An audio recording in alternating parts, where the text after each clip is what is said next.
Hey, what's going on, guys? It's FPL Yusuf here. Welcome back to another video on my YouTube channel. Today, I'm going to be going over my Game Week 34 FPL Challenge team. We're going to take a quick little look at how we got in the double in Game Week 33, but we'll also take a look at what the coming challenges for this week and the team that I have selected for it as well. So I do hope you guys enjoy this video. If you do, please don't forget to drop a thumbs up and subscribe down below.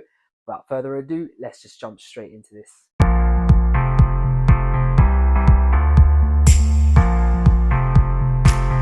Okay, welcome back, guys. Thank you so much for being here with me today on my YouTube channel for another video.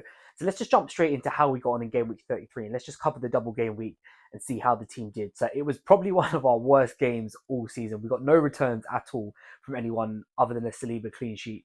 So obviously we had Bernd Leno in goal, and we were hoping, obviously, we had him in there for the double points, and Fulham looked like they were going to keep the clean sheet, and then they gave it away right at the end, which obviously meant he got no points. He got doubled, which was 4 points.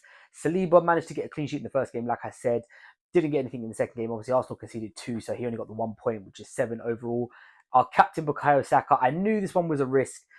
Was there a chance to go Trossard? Maybe. Obviously he played the first game, missed a couple of chances in that Ipswich game actually, and then obviously second game didn't really get much game time at all. Came on for sort of the last 25-30 minutes.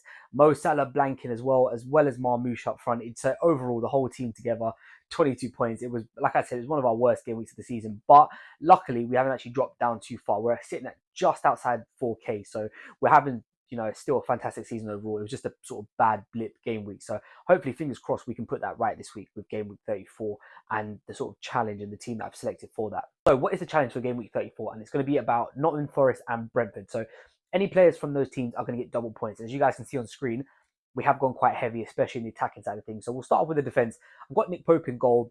Obviously has a great fixture against Ipswich. Now, I haven't got any Brentford or Nottingham Forest defenders in this team because I just think that I can see both sides scoring in it, which is why most of them are in the attack. So we've got Nick Pope in goal, probably got one of the best fixtures on paper for a goalkeeper this week. So he's at home against Ipswich Town, who they're pretty much relegated anyway. So I'm hoping that they're going to keep a clean sheet.